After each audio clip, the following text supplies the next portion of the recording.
SSC 2024 উচ্চতর গণিত Rajshahi board এর বহু নির্বাচনী প্রশ্নের সমাধানে সবাইকে স্বাগত জানাচ্ছি।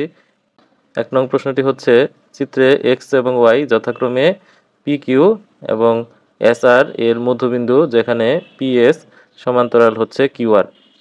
পিএস ইকুয়াল টু 6 সেন্টিমিটার এবং কিউআর হচ্ছে 10 সেন্টিমিটার। এক্স ওয়াই এর মান কত? এখানে পি কিউ আর এস এটা হচ্ছে একটি চতুর্ভুজ এবং এই চতুর্ভুজের পিএস সমান্তরাল কিউআর দেখা যাচ্ছে চিত্রে। এখন কোন চতুর্ভুজে যদি বিপরীত একজোড়া বাহু সমান্তরাল হয় তাহলে তাকে বলা হয় ট্রাপিজিয়াম। তাহলে পি কিউ আর এস একটি ট্রাপিজিয়াম। এক্স হচ্ছে পি কিউ এর মধ্যবিন্দু এবং ওয়াই হচ্ছে এস আর এর মধ্যবিন্দু। এই দুই বিন্দুর যে মধ্যবিন্দুর সংযোজক রেখা এক্স ওয়াই, অর্থাৎ কোনো ট্রাপিজিয়ামের যে অসমান্তরাল যে বাহুগুলো রয়েছে, এখানে পি কিউ এবং আর এস হচ্ছে অসমান্তরাল বাহু এবং তাদের মধ্যবিন্দু যথাক্রমে এক্স এবং ওয়াই। এদের সংযোজক রেখা এক্স ওয়াই হবে সমান্তরাল বাহুদ্বয়ের যোগফলের অর্ধেক। সমান্তরাল বাহু হচ্ছে পিএস প্লাস হচ্ছে কিউআর, এই দুইটা বাহুর যোগফলের অর্ধেক। তাহলে পিএস এর মান হচ্ছে 6 এবং কিউআর এটার মান হচ্ছে 10। তাহলে এই দুইটা যোগফল হচ্ছে 16, 2 দিয়ে ভাগ করলে হচ্ছে 8। তাহলে এটা হচ্ছে 1-এর খ। অর্থাৎ কোনো ট্রাপিজিয়ামের অসমান্তরাল বাহুগুলোর মধ্যবিন্দুর সংযোজক সরলরেখা হচ্ছে সমান্তরাল বাহুদ্বয়ের যোগফলের অর্ধেক। নিচে তথ্যের আলোকে 2 এবং 3 নং প্রশ্নের উত্তর দাও। এখানে এটা হচ্ছে একটা ক্যাপসুল। ক্যাপসুলের এই উপরের প্রান্তটি হচ্ছে একটি অর্ধবৃত্ত আর নিচেরটা হচ্ছে অর্ধবৃত্ত। অর্ধবৃত্ত মানে এখানে ত্রিমাত্রিকে হচ্ছে অর্ধগোলক। তাহলে এখান থেকে এই অংশটুকু হচ্ছে একটি গোলকের অর্ধেক, মানে একটি বলের অর্ধেক। আবার নিচেও একইভাবে এটা হচ্ছে একটা বলের অর্ধেক। আর মাঝখানে যে অংশটা রয়েছে সেটা একটা সিলিন্ডার আকৃতির। তাহলে উপরের এই প্রান্ত থেকে এই প্রান্ত হচ্ছে 14, নিচের অংশ হচ্ছে 3 এবং এই অংশ হচ্ছে 3। তাহলে মাঝের অংশ হচ্ছে উপরের 3 এবং নিচের 3 বাদ দিলে 14 থেকে 2টা 3 বাদ দিলে হচ্ছে 8। তাহলে এইটুকু হচ্ছে আমাদের 8 সেন্টিমিটার, অর্থাৎ সিলিন্ডারের উচ্চতা হচ্ছে 8 সেন্টিমিটার। এখন ক্যাপসুলের সমগ্র তলের ক্ষেত্রফল কত বর্গ সেন্টিমিটার? এখন ক্যাপসুলের দুইটি অংশ রয়েছে, নিচের অর্ধগোলক এবং উপরের অর্ধগোলক। এইটা মিল করে টোটাল একটা গোলক হবে। অর্থাৎ আমরা যদি এই অংশটা কেটে এখানে দেই তাহলে এই একটা গোলক পাওয়া যাবে। এই গোলকের ক্ষেত্রফল প্লাস হচ্ছে এই যে মাঝখানে যে সিলিন্ডার আছে সিলিন্ডারের ক্ষেত্রফল। তাহলে এটা হচ্ছে গোলকের ক্ষেত্রফল, মানে অর্ধগোলক দুইটি, সেজন্য একটা গোলক হবে, প্লাস হলো সিলিন্ডারের ক্ষেত্রফল।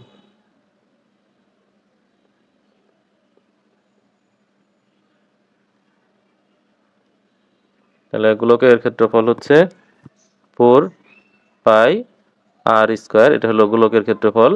আর সিলিন্ডারের ক্ষেত্রফল হচ্ছে 2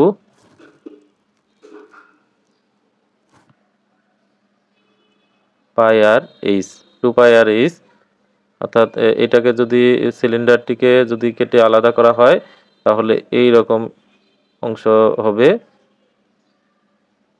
তাহলে এইটুকু হচ্ছে 8 সেন্টিমিটার উচ্চতা। আর এখানে আর হচ্ছে এই যে এখানে যে ক্ষেত্রফল ব্যাসার্ধ ছিল সেই ব্যাসার্ধটা, এটা হচ্ছে আর হচ্ছে এখানে 3 সেন্টিমিটার হবে। তাহলে আমরা যদি মান বসাই দেই তাহলে 4 ইন্টু পায়ের মান 3.1416, আর এর মান হচ্ছে 3 স্কোয়ার, প্লাস 2 ইন্টু পায়ের মান 3.1416 প্লাস না এটা ইন্টু আর এর মান হচ্ছে 3 আর এইচ এর মান হচ্ছে 8। তাহলে আমাদের সম্পূর্ণ গুণফলের মান হচ্ছে 263.8944। তাহলে 263.89, তাহলে হচ্ছে 2-এর খ। 3 নম্বর প্রশ্ন হচ্ছে ক্যাপসুলের আয়তন নির্ণয় করতে হবে। তো ক্যাপসুলের আয়তন নির্ণয়ের জন্য আমরা উপরের যে অর্ধগোলক এবং নিচের যে অর্ধগোলক এটার আয়তন বের করব, আর মাঝখানে হচ্ছে সিলিন্ডারের আয়তন বের করব। তাহলে ক্যাপসুলের আয়তন হলো গোলকের আয়তন প্লাস সিলিন্ডারের আয়তন। তাহলে হচ্ছে গোলকের আয়তন মানে অর্ধগোলক উপরে একটা অর্ধগোলক, নিচে একটা অর্ধগোলক, সেজন্য সম্পূর্ণ একটা গোলকের আয়তন প্লাস হলো মাঝখানে রয়েছে সিলিন্ডার, তাহলে সিলিন্ডারের আয়তন।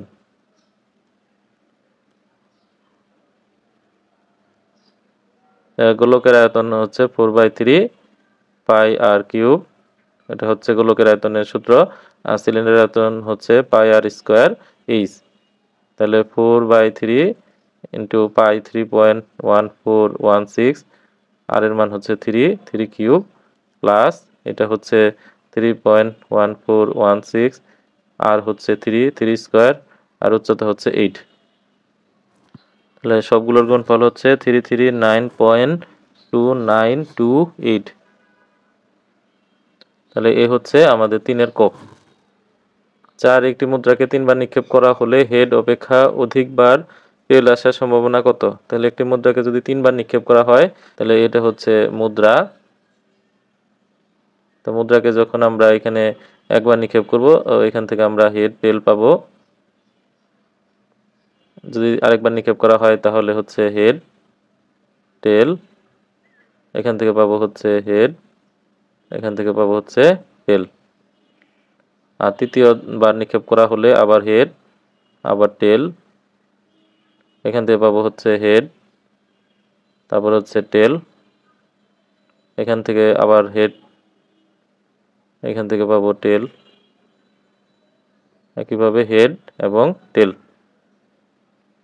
তাহলে এই হচ্ছে আমাদের প্রবাবিলিটি। এখন এর যে নমুনা বিন্দুগুলো রয়েছে সেটা হচ্ছে, আমরা যদি এইটা নেই তাহলে এইচ এইচ এইচ, উপর থেকে নিচের দিকে এইচ এইচ এইচ, তারপরে লাস্টে শুধু এটা নিলে লাস্টে টি, এইচ এইচ টি। তারপর যদি এটা নেই তাহলে H T H, H T H, আর এটা নিলে হচ্ছে এইচ টি টি, এইচ টি টি। এটা নিলে হচ্ছে টি H H, T H H, এটা নিলে হচ্ছে T H T, T H T, এটা নিলে হচ্ছে টি টি এইচ, টি টি এইচ, আর এটা নিলে হচ্ছে টি টি টি। এখন এখানে প্রশ্নে বলা হচ্ছে অধিক বার টেল আসার সম্ভাবনা। এখানে বেশি সংখ্যক টেল আসার সম্ভাবনা, এটা আমাদের নির্ণয় করতে হবে। তাহলে এখানে সমান সংখ্যক হেড এবং টেল রয়েছে, তাহলে এখানে যতগুলো এইচ আসার সম্ভাবনা ঠিক ততগুলোই আবার টেল আসার সম্ভাবনা আছে। তাহলে এখানে অর্ধেক অর্ধেক, সেজন্য উপরে মোট অনুকূল আমাদের ফলাফল বা হচ্ছে মোট ফলাফল হচ্ছে 8টি, এর মধ্যে 4 বার অধিক সংখ্যক বার টেল আসার সম্ভাবনা, আর বাকি 4 বার হচ্ছে অধিক সংখ্যক হেড আসার সম্ভাবনা। তাহলে অনুকূল ফলাফল হচ্ছে 4 এবং মোট ফলাফল হচ্ছে 8। আর এটা এমনিতে বোঝা যায় যে হেড একবার আসলে তার পক্ষে টেল আসবে একবার, তাই অর্ধেক অর্ধেক। তাহলে উপরে 1 নিচে হচ্ছে 2, তাহলে 4-এর খ।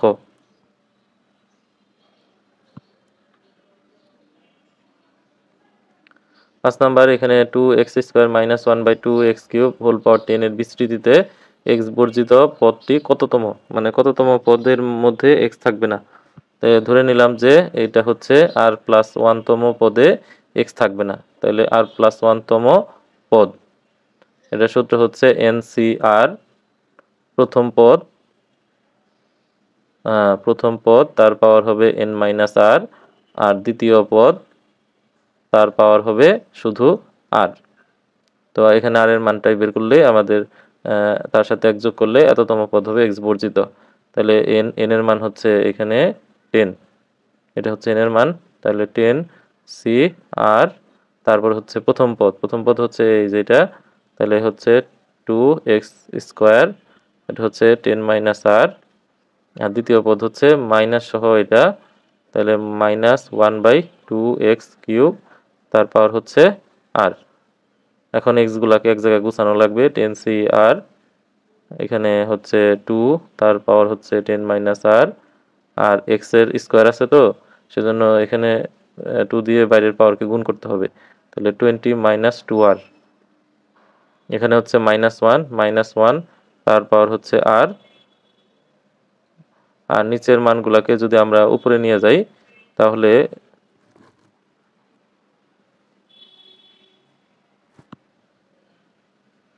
এটা 1/2 একসাথে এখানে রেখে দিই, আর যে এক্স আছে এক্স এর পাওয়ারটা হচ্ছে নিচে এক্স কিউব, যদি নিচ থেকে উপরে ওঠাই তাহলে হবে মাইনাস। তাহলে এক্স এর পাওয়ার হচ্ছে এইভাবে।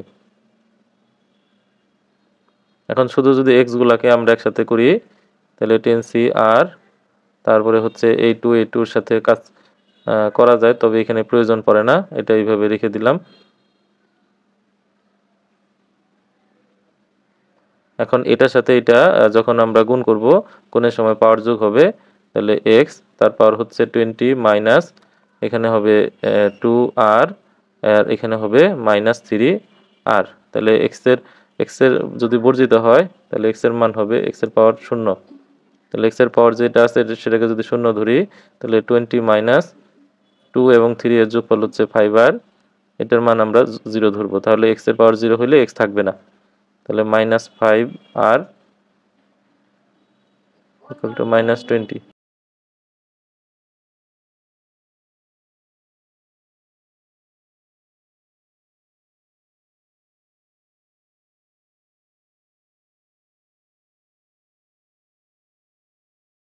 ছয়, কিছু সংখ্যক লোকের মধ্যে 70 জন ফুটবল, 50 জন ক্রিকেট এবং 40 জন ফুটবল ও ক্রিকেট খেলা পছন্দ করে। তো দুইটি খেলা অন্তত একটি খেলা পছন্দ করে কতজন? তাহলে এই হচ্ছে একটি বৃত্ত যেটা দিয়ে ফুটবল খেলা পছন্দ করে তাদের সংখ্যা বোঝানো হয়েছে, আর এটা হচ্ছে ক্রিকেট খেলা পছন্দ করে, এবং তাদের মধ্যে 40 জন হচ্ছে উভয় খেলা পছন্দ করে। তো এই হচ্ছে 40 জন যারা উভয় খেলা পছন্দ করে। এখন ফুটবল যেহেতু 70 জন, তো 40 জন এখান থেকে যদি আমরা বাদ দিই তাহলে থাকে 30 জন। এই 30 জন শুধুমাত্র ফুটবল খেলাটাকেই পছন্দ করে। আর টোটাল ক্রিকেট হচ্ছে 50 জন, তার মধ্যে 40 জন হচ্ছে উভয় খেলা পছন্দ করে। তাহলে 40 আর 10 মিলে হচ্ছে 50 জন। এখন দুইটি খেলা অন্তত একটি খেলা পছন্দ করে কতজন? তাহলে অন্তত মানে হচ্ছে যে একটি খেলা পছন্দ করে তাদের সংখ্যা, অথবা দুইটি খেলা পছন্দ করে তাদের সংখ্যা এখানে জানতে চাওয়া হয়েছে। তাহলে আমাদের এই শুধু ফুটবল খেলা পছন্দ করে হচ্ছে 30 জন, শুধু ক্রিকেট খেলা পছন্দ করে হচ্ছে 10 জন, অর্থাৎ এরা একটি খেলা পছন্দ করে। আর এখানে 40 জন হচ্ছে ক্রিকেট এবং ফুটবল উভয় খেলা পছন্দ করে। তো তাদের সংখ্যা যোগ করলে আমাদের টোটাল যোগফল হচ্ছে 80, অর্থাৎ একটি খেলা পছন্দ করে, একটি খেলা পছন্দ করে আর দুইটি খেলা পছন্দ করে। এই 80 জন অন্তত মানে কমপক্ষে একটি খেলা পছন্দ করে। তাহলে 6 এর খ। 7, নিচের কোনটি এক এক ফাংশন? এক এক ফাংশন সাধারণত এই বর্গ ফাংশন যুক্তগুলো এক এক ফাংশন হবে না। আবার যদি পরম মান বা এই রকম চিহ্ন দিয়ে কোনো ফাংশন থাকে সেটিও এক এক ফাংশন হবে না। কারণ হচ্ছে যদি আমরা বর্গ ফাংশন ক এর অপশনটা চিন্তা করি তাহলে এক্স এর মান পজিটিভ বা নেগেটিভ যে মানই নেই না কেন এখানে তার বর্গ করলে তার মানটা সেমই থাকবে। অর্থাৎ এক্স এর মান যদি +1 বসাই বা এক্স এর মান -1 বসানো হয়, অর্থাৎ দুটি ভিন্ন ভিন্ন মান বসানো হইলেও আমাদের রেঞ্জের মান সেম আসে। তো এক এক ফাংশন হচ্ছে যে ডোমেন ভিন্ন হলে রেঞ্জের মান অবশ্যই ভিন্ন হবে, কিন্তু এখানে ডোমেন ভিন্ন ভিন্ন হলেও রেঞ্জের মান তখন একই আসে। তাহলে এখানে এতে এক এক ফাংশন নয়।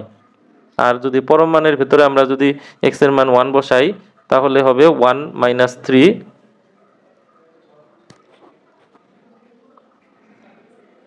যদি এখানে 1 বসাই 1 - 3 করলে হচ্ছে -2। তাহলে এই -2 এর পরম মানের মান হচ্ছে +2। আবার একইভাবে আমরা যদি এখানে 5 বসাই তাহলে 5 থেকে যদি আমরা 3 মাইনাস করি সেটা হবে 2। অর্থাৎ দুইটি ভিন্ন মান বসানোর পর তাদের যে আউটপুট বা রেঞ্জের মান একই হয়, তাহলে এটা এক এক ফাংশন হবে না। একইভাবে এই পরম মানও তাই, আমরা যদি +1 বসাই বা -1 বসাই তাহলে উভয় ক্ষেত্রে একই রকমের রেঞ্জের মান পাওয়া যায়। তাহলে এক এক ফাংশন হচ্ছে যে ডোমেন ভিন্ন হলে রেঞ্জ ভিন্ন হবে। তাহলে উত্তর হচ্ছে 7 এর গ। আর পি অফ এক্স এর মান এটা দেওয়া আছে। তো প্রথমটা বলছে বহুপদীটির মাত্রা 5, এটা সত্য কিনা। এখন পি অফ এক্স একটি ভগ্নাংশ ফাংশন, যদি ভগ্নাংশ ফাংশন হয় তাহলে উপরেটা হচ্ছে লব, লবের মাত্রা, এখানে লবের মাত্রা হচ্ছে এক্স এর সর্বোচ্চ পাওয়ার হচ্ছে 5, তাহলে লবের মাত্রা হচ্ছে 5। আর নিচেরটা হচ্ছে হর, হরের মাত্রা এখানে হচ্ছে এক্স এর সর্বোচ্চ পাওয়ার হচ্ছে 3, তাহলে এই টোটাল ভগ্নাংশটির মাত্রা, তাহলে ভগ্নাংশটির মাত্রা, যেহেতু ভাগের সময় আমাদের মাত্রাটা বিয়োগ করতে হবে বা পাওয়ারটা বিয়োগ করতে হবে, তো 5 থেকে 3 বাদ দিলে হচ্ছে 2, তাহলে ভগ্নাংশটির মাত্রা হচ্ছে 2, তাহলে এটা ভুল। তো আমরা সঠিক উত্তর হিসেবে পেয়ে গেছি, ও সঠিক উত্তর হচ্ছে 2 এবং 3, কারণ নিচে যে অপশনগুলো আছে কোনো একটা ভুল প্রমাণ করতে পারলেই আমরা আমাদের সঠিক উত্তরটি পেয়ে যাব। তাহলে উত্তর হচ্ছে 8-এর গ। 9 যদি এইটার সমান এত হয় তবে পি এবং কিউ এর মান নির্ণয় করো। এখন এটার আমরা উভয় পক্ষে এটার যে হর x-1 x-3 এটা দ্বারা উভয় পক্ষকে গুণ করব। তাহলে গুণ করলে গুণফলে পরের লাইনে উপরে থাকবে x+5 আর নিচে কিছু থাকবে না, x+5, আর এইদিকে যদি আমরা x-1 ইন্টু x-3 দ্বারা গুণ করি তাহলে নিচের এটার সাথে এই গুণফলটা কাটা যাবে, তাহলে p ইন্টু x-3,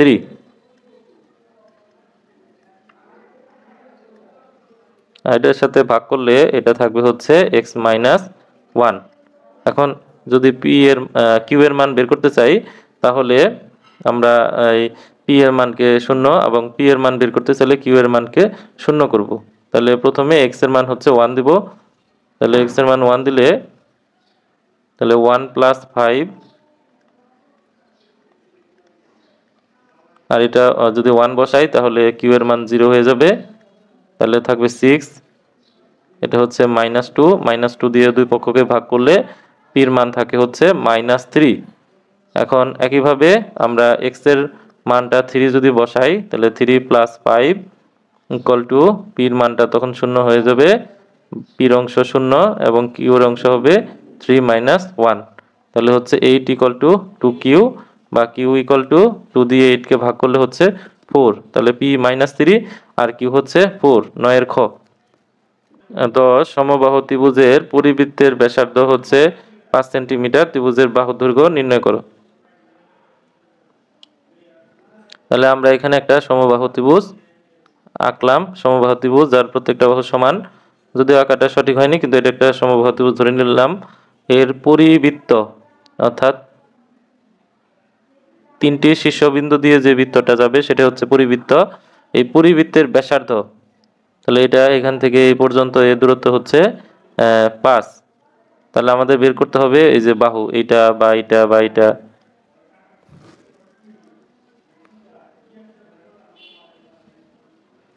তাহলে ত্রিভুজের বাহু যদি এ হয় তাহলে পরিবৃত্তের ব্যাসার্ধের সূত্র হচ্ছে a√3, অর্থাৎ পরিবৃত্তের ব্যাসার্ধ a/√3, এই পরিবৃত্তের ব্যাসার্ধ হচ্ছে 5, তাহলে আর গুণ করলে a = হচ্ছে 5√3, তাহলে এটা হচ্ছে 5√3, 10 এর ক। 11 এত সরলরেখাটির ঢাল নির্ণয় করো। এখন ঢালের যে সূত্র হচ্ছে সেটা হচ্ছে y = mx + c, এই আকারে প্রকাশ করলে x এর সহগ হচ্ছে ঢাল। তো আমরা ফার্স্টে এখানে 4x - 3y + 5 = 0, তাহলে 4x + 5 = হচ্ছে 3y। এখন 3 দিয়ে যদি ভাগ করি তাহলে 4/3x, 5 কে 3 দিয়ে ভাগ করলে 5/3, 3y কে 3 দিয়ে ভাগ করলে y, তাহলে y = mx + c, যেটা x এর সহগ হচ্ছে m মানে হচ্ছে ঢাল, তাহলে ঢাল হচ্ছে 4/3। 11 এর ঘ। 12 ত্রিভুজ PQR এ PQ 11 সেন্টিমিটার, QR 13 সেন্টিমিটার এবং PR 16 সেন্টিমিটার, ত্রিভুজটির অন্তবৃত্তের ব্যাসার্ধ নির্ণয় করো।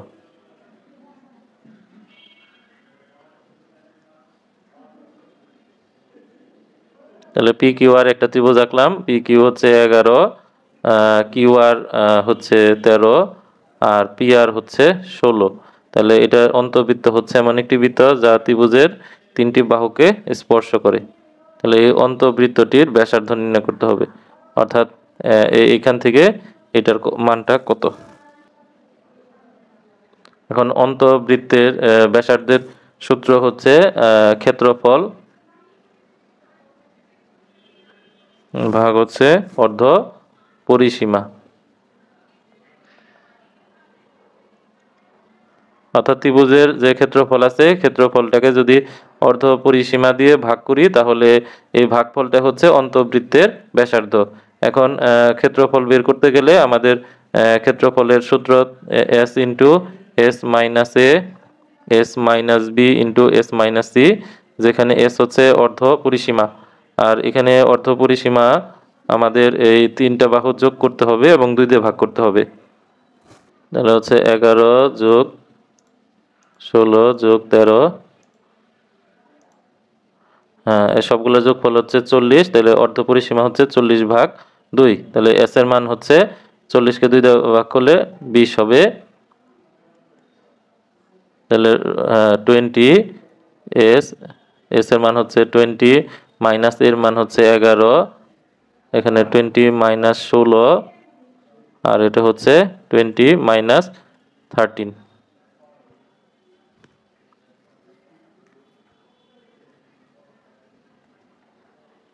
তাহলে হচ্ছে 20, এটা হচ্ছে 9, এটা হচ্ছে 4 আর এটা হচ্ছে 7।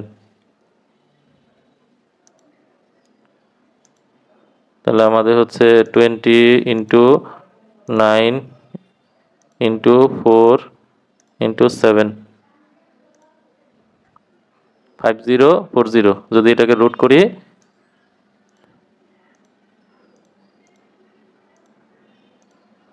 তাহলে এটার মান পাওয়া গেছে হচ্ছে 12। এখন আমরা যদি এটাকে ভাগ করি তাহলে ভাগফল হচ্ছে 3.12 এর ঘ। 13 নাম্বার, এটা সমান এটা হলে x এর মানটা কত বের করতে হবে। তাহলে এক্ষেত্রে যে এখানে 3 দিয়ে গুণ আছে, এই 3টা এই পাশে নিয়ে যাব। তাহলে 3 2x প্লাস 5, এই পাশ থেকে 3 দিয়ে ভাগ হবে, 5 এর পাওয়ার হচ্ছে 2x প্লাস 4। তাহলে এখানে 3 এর পাওয়ার হচ্ছে 1, তো এটা উপরে উঠলে 3 2x plus 5 minus 1 equal to 5 power 2x plus 4। তাহলে 3 পাওয়ার 2x প্লাস 4 ইকুয়াল টু 5 এর পাওয়ার 2x প্লাস 4। এখন আমরা জানি যে ভিন্ন ভিন্ন ভিত্তি হলে যদি পাওয়ার একই হয় তাহলে এটা একমাত্র সম্ভব যদি এর যে পাওয়ার আছে সেই পাওয়ারটা 0 হয়। কারণ 3 এর পাওয়ার 0 হচ্ছে 1 আর 5 এর পাওয়ার 0 হচ্ছে 1, তখনই শুধুমাত্র তারা সমান হবে। তাহলে এই পাওয়ারটির মান আমাদের ধরতে হবে 0। তাহলে 2x প্লাস 4 ইকুয়াল টু 0। তাহলে 2x equal to -4, x equal to হচ্ছে -2। তাহলে উত্তর 13 এর ক। 14 জাইফা 13 বছর বয়সে জেএসসি পরীক্ষা দিয়েছে, 18 বছর বয়সে সে এইচএসসি পরীক্ষা দিবে, তার বর্তমান বয়স অসমতার মাধ্যমে প্রকাশ করো। এখন যেহেতু সে পরীক্ষা দিয়েছিল এটা হচ্ছে অতীত আর এইচএসসি পরীক্ষা দিবে এটা হচ্ছে ভবিষ্যৎ, তাহলে তার বর্তমান বয়সটা হচ্ছে 13 থেকে বড় এবং 18 থেকে ছোট। 14 এর গ। কারণ তার বর্তমান বয়স কখনো 13 হতে পারে না, আবার তার বর্তমান বয়স কখনো 18 এর সমান হতে পারে না। সেই হিসাবে ক খ ঘ এগুলাতে কোনো না কোনো ভাবে সমান দেওয়া আছে, সেজন্য এগুলো সঠিক নয়। 14 এর গ। যে এখানে একটি ধারা দেওয়া আছে, এই ধারাটি থেকে 15 ও 16 নং প্রশ্নের উত্তর দিতে হবে। তো ধারাটির এতম পদ কত? তাহলে এটা একটা গুণোত্তর ধারা, যার প্রথম পদ a হচ্ছে 2 আর আর এর মান হচ্ছে দ্বিতীয় পদ ভাগ হলো প্রথম পদ।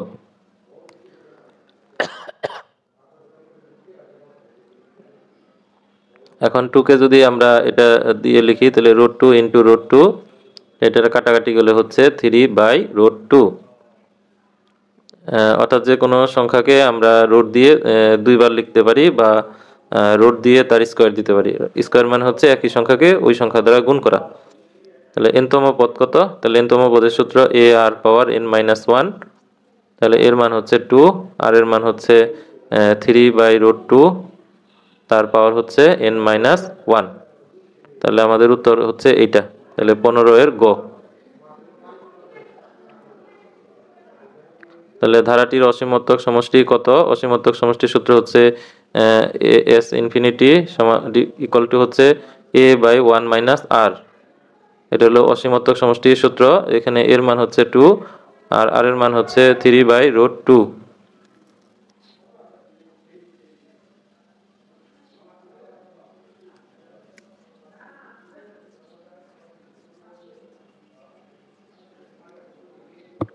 উল্লেখ্য এটি করার প্রয়োজন নেই, কারণ আমাদের অসীমাত্মক সমষ্টির জন্য যে আর অনুপাত আছে, এই আর এর মান হতে হবে 1 থেকে ছোট আর -1 থেকে বড়, অর্থাৎ এই লিমিটেশনের মধ্যে থাকলে এটার অসীমাত্মক সমষ্টি থাকবে। এখানে আর এর মান যেহেতু আমাদের 3/√2, এখন 3/√2 এর মান 3/√2, তো এর মান হচ্ছে 2.12, অর্থাৎ এটা 1 থেকে ছোট নয়, মানে এই লিমিটের মধ্যে পড়ে না, তাহলে 2.12 এটা এই রেঞ্জের মধ্যে পড়ে না, সেহেতু এর অসীমাত্মক সমষ্টি নেই। 16 এর ঘ। চিত্রে tan θ = 1/√3 ও বৃত্তের কেন্দ্র হলে বৃত্তের পরিধি এটা ঠিক আছে কিনা। থিটা কোণের বেলায় উপরে এটা হচ্ছে লম্ব, যেহেতু tan এর লম্ব, আর নিচেটা হচ্ছে ভূমি। তো এখানে থিটা এর বিপরীত বাহু হচ্ছে লম্ব, তো বি হচ্ছে থিটা কোণ, তাহলে এসি হচ্ছে লম্ব, তাহলে লম্ব হচ্ছে 1, আর হচ্ছে এটা হচ্ছে 90 ডিগ্রি, কারণ বি এ সি এটা হলো অর্ধবৃত্তস্থ কোণ, অর্ধবৃত্তস্থ কোণ হচ্ছে এক সমকোণ, তাহলে এটা হচ্ছে 90 ডিগ্রি, তাহলে এটা হলো অতিভুজ। আর এবি হলো আমাদের ভূমি, ভূমি হচ্ছে √3। তাহলে ত্রিভুজ এবিসি একটি সমকোণী ত্রিভুজ। তো পিথাগোরাসের সূত্র অনুসারে বিসি বাহু হলো অতিভুজ, অতিভুজ স্কয়ার সমান লম্ব square AC square plus AB square. তাহলে এসি এর মান হচ্ছে 1, 1 স্কয়ার প্লাস হলো √3 স্কয়ার ইকুয়াল টু 1 + 3 = 4। তাহলে বিসি বাহু হচ্ছে √4, মানে হচ্ছে 2। তাহলে বি থেকে সি যদি 2 হয়, তাহলে ও বি হচ্ছে 1 আর ও সি হচ্ছে 1। তাহলে ও থেকে বি বা ও থেকে সি হচ্ছে বৃত্তের ব্যাসার্ধ, তাহলে r = 1 পাবো। পরিধির সূত্র হচ্ছে 2πr। এখন r যেহেতু 1, 1 এর সাথে 2π গুণ করলে 2π থাকে, তাহলে এটা সঠিক। বৃত্তের ক্ষেত্রফলের সূত্র হচ্ছে πr², r এর মান 1, 1 কে স্কয়ার করলে 1 হবে, তাহলে পাই থাকবে শুধু, এটাও সঠিক। আর এবিসি এর তিন কোণ, যে কোনো ত্রিভুজের তিন কোণের সমষ্টি হচ্ছে পাই রেডিয়ান, এটাও সঠিক। তাহলে উত্তর হচ্ছে 17 এর ঘ।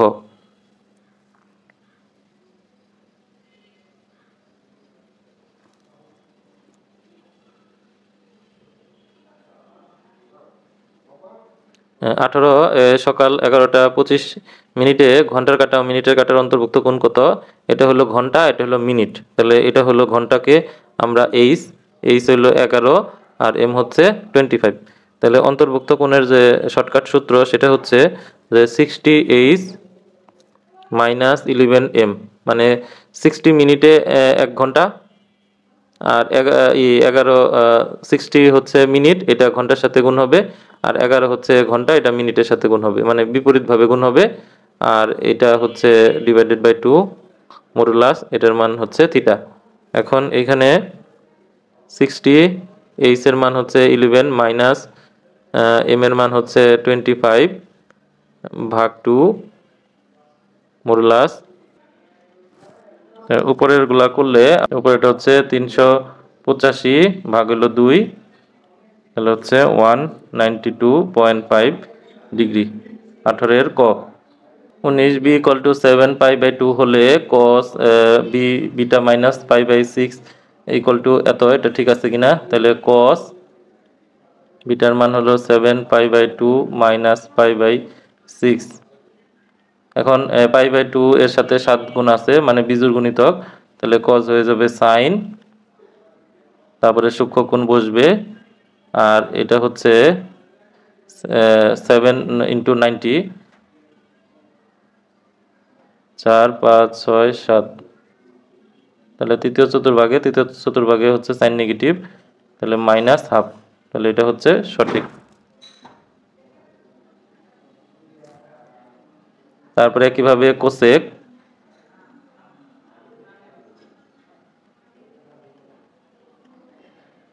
তাহলে কোসেক এটা হয়ে যাবে সেক π/3, এটা তৃতীয় চতুর্ভাগ হচ্ছে সেকের জন্য নেগেটিভ, তাহলে হচ্ছে মাইনাস, আর এটা হচ্ছে 60 ডিগ্রি, 60 ডিগ্রি হাফ, কিন্তু সেক 60 ডিগ্রি হচ্ছে 2, এটাও সঠিক। আর tan এর ক্ষেত্রে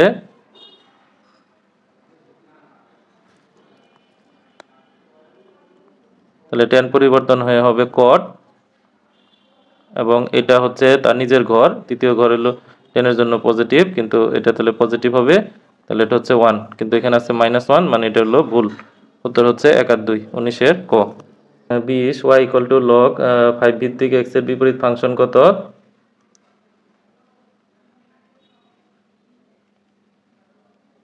তাহলে log এর বিপরীত ফাংশন হচ্ছে সূচকীয় ফাংশন। তো এটা আমাদের যদি জানা থাকে তাহলে আমরা দেখে উত্তর বলতে পারবো। 20 এর হচ্ছে খ। তো এই ক্ষেত্রে বিপরীত ফাংশনের নিয়ম হচ্ছে যে x এর পরিবর্তে y এবং y এর পরিবর্তে x আনতে হবে। এটা হচ্ছে বিপরীত ফাংশন, অর্থাৎ নর্মাল ফাংশনের ডোমেন হবে রেঞ্জ আর রেঞ্জ হবে ডোমেন। তাহলে y এর জায়গায় x নিয়ে আসবো আর x এর পরিবর্তে y নিয়ে আসবো। এটাকে যদি সূচকে নিয়ে যাওয়া হয় তাহলে 5 হচ্ছে ভিত্তি, আর লগের যে মান সেটা হচ্ছে পাওয়ার, আর এটা হচ্ছে তার মান।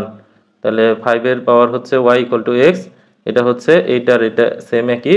তো আমাদের বিপরীত ফাংশনের বেলায় আমরা x এর জায়গায় y, y এর জায়গায় x যদি লিখি তাহলে x এর পরিবর্তে y আর y এর পরিবর্তে যদি x লিখি তাহলে এই মানটি হবে 5 এর পাওয়ার হচ্ছে x আর x এর জায়গায় হবে y, তাহলে y = 5 পাওয়ার x। 20 এর খ। 21 যদি এটার মান আর এটা সমান হয় তবে a এর মান কত? তাহলে এটার পরের লাইনে আমরা লিখতে পারি এখানে a হচ্ছে একবার, আর এখানে a পাওয়ার হচ্ছে রুট, তাহলে এর পাওয়ার হচ্ছে হাফ,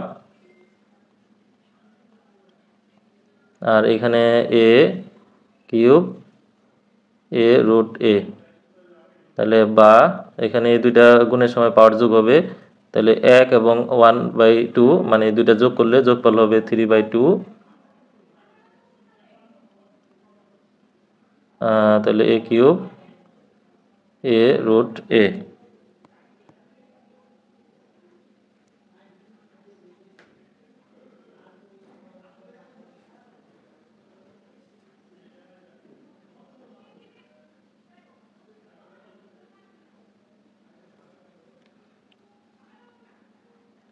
এখন যদি আমরা গুণ করি তাহলে এই 2 আর এই 4 এর সাথে কাটলে হচ্ছে 2a, আর এখানে হলো 3, তাহলে a পাওয়ার 6a। আর এটা এটা ওই a রুট a, এটাকে লেখা যায় a পাওয়ার 3/2, এটা লেখা যায়। তাহলে আমাদের এটা ভিত্তি ভিত্তি সমান, তাহলে 6a এটা হচ্ছে পাওয়ার, এর এখানে পাওয়ার হচ্ছে যে 3a, তার পাওয়ার হচ্ছে 3/2, অর্থাৎ নিচের যে ভিত্তি আছে সেটা বাদ দিলে বাকি যে পাওয়ারটা থাকবে সেটা পরস্পর সমান হবে। তাহলে 3ও পাওয়ার আর a তার পাওয়ার 3/2, এটাও পাওয়ার। তাহলে এখানে যদি উভয় পক্ষকে 3 দিয়ে ভাগ করা হয় তাহলে এখানে হবে 2a = a 3 পাওয়ার 2। তো আমরা যদি a দিয়ে ভাগ করি, উভয় পক্ষকে যদি a দিয়ে ভাগ করা হয় তাহলে 2 = হচ্ছে a 3/2 ভাগ হলো a, তাহলে 2 = এখানে এর পাওয়ার হচ্ছে 1, তো 3/2 থেকে যদি 1 বাদ দেই কারণ ভাগের সময় পাওয়ার বিয়োগ হবে, তাহলে থাকবে হচ্ছে 1/2 পাওয়ার। তারপরে এর পাওয়ার 1/2 কে বাদ দেওয়ার জন্য আমরা দুই পাশে বর্গ করলাম, তো বর্গ করলে হচ্ছে 4 আর এটা বর্গ করলে হচ্ছে a, তাহলে এর মান হচ্ছে 4। 21 এর ঘ। 22 নিচের কোনটি প্রতিসম রাশি? প্রতিসম রাশি হওয়ার জন্য আমাদের 3টি চলক লাগবে এবং x এর পরিবর্তে y, মানে যে কোনো দুইটি চলককে তার স্থান বিনিময় করলে রাশির মান যদি একই থাকে তাহলে তাকে প্রতিসম রাশি বলে। তো আমরা যদি এখানে x এর পরিবর্তে y, y এর পরিবর্তে x আনি তাহলে এটা প্রতিসম হবে না, মানে একই রকম থাকবে না। একইভাবে x y রিপ্লেস করলে এখানে মান পরিবর্তন হয়ে যায়, এখানেও x y রিপ্লেস করলেও মান পরিবর্তন হয়, কিন্তু এটাতে মান পরিবর্তন হয় না। এটা একটা প্রতিসম রাশি। তো এটা আমরা কিভাবে বুঝতে পারবো যে x এর জায়গায় যদি আমরা y দিই এবং y এর জায়গায় যদি x দিই তাহলে মানের কোনো পরিবর্তন হয় না। এটাকে সাজিয়ে লিখলে আবার x² - y² - z² লেখা যায়। অর্থাৎ প্রতিসম রাশির জন্য x এর পরিবর্তে y, y এর পরিবর্তে x লিখলে রাশির মানের যদি পরিবর্তন না হয় তবে তাকে প্রতিসম রাশি বলা হবে। এই sin 5/13 এবং π/2 θ π, অর্থাৎ পাই থিটার মান হচ্ছে 90 থেকে বড় এবং পাই থেকে ছোট, সেহেতু থিটার মানটা হচ্ছে দ্বিতীয় চতুর্ভাগে অবস্থিত। সেক্ষেত্রে কজের মানটা কত? সাইনের বেলায় উপরেটা হচ্ছে লম্ব, নিচেটা হচ্ছে অতিভুজ, কারণ সাইন মানে লম্ব বাই অতিভুজ। তাহলে ভূমির মান হবে 12। তাহলে কজ হচ্ছে ভূমি বাই অতিভুজ। তাহলে ভূমির মান হচ্ছে 12 আর অতিভুজের মান হচ্ছে 13, কিন্তু দ্বিতীয় চতুর্ভাগে গজের মান নেগেটিভ, তাহলে উত্তর হবে -12/13। 23 গ। 24 3y = 6x - 2 সরলরেখার ঢাল বের করব। তাহলে ঢালের সূত্র হচ্ছে y = mx প্লাস হলো c। এখানে y এর সাথে যে 3 আছে, 3 দিয়ে যদি প্রত্যেকটাকে ভাগ করা হয় তাহলে আমরা পাবো হচ্ছে y সমান 3 দিয়ে ভাগ করলে হচ্ছে 2x, এটাকে যদি 3 দিয়ে ভাগ করি তাহলে 2/3। তাহলে ঢাল হচ্ছে x এর সহগ, মানে এখানে হচ্ছে 2 কিন্তু এখানে ঢাল দেওয়া আছে 6, তাহলে এটা ভুল। আমাদের বাকি দুইটি অপশন যাচাই করার প্রয়োজন নেই, কারণ অপশনগুলো খেয়াল করলে বোঝা যাবে যে এখানে উত্তর হচ্ছে জোড়া আকারে আছে অথবা সবগুলা। তো 1 নাম্বার ভুল, সেজন্য উত্তর হবে 2 এবং 3, অর্থাৎ এইটা কাটা, এইটা কাটা, এটা কাটা, তাহলে উত্তর হবে গ। 25 এত শীর্ষ বিশিষ্ট ত্রিভুজ এবিসি এর ক্ষেত্রফল কত বর্গ একক? ক্ষেত্রফলের সূত্র হচ্ছে হাফ মডুলাস, তারপর 3টা বিন্দু, উপরে হলো ভুজ, কোটি, ভুজ, কোটি, ভুজ, কোটি, আর যে বিন্দু দিয়ে শুরু করব সেই বিন্দু দিয়ে শেষ করতে হবে। তাহলে 1 এর সাথে 2 এর গুণ করলে হচ্ছে 2, 3 আর 2 গুণ করলে হচ্ছে 6, 3 আর 4 গুণ করলে হচ্ছে 12, নিচ থেকে উপরে গুণ করলে হচ্ছে -3 3 9, এটা গুণ করলে হচ্ছে -8, কিন্তু মাইনাস মাইনাসে +8, এটা গুণ করলে হচ্ছে -2, কিন্তু নিয়মে হচ্ছে মাইনাস করতে হয় সামনে, তাহলে মাইনাস মাইনাসে প্লাস, তাহলে হাফ। তো এখানে যদি সংখ্যাগুলো যোগ করি 8 আর 2 10, 12, তো এই 12 আর এই 12 বাদ দিলে এটা থাকবে হচ্ছে 9 আর 6, তো 9 আর 6 এটা হচ্ছে -15, কিন্তু আমরা এখানে নেগেটিভ থাকলে এই মাইনাস চিহ্নটা বাদ দিয়ে পজিটিভ চিন্তা করব, তাহলে উপরে থাকবে হচ্ছে 15, নিচে হচ্ছে 2, তাহলে 15/2।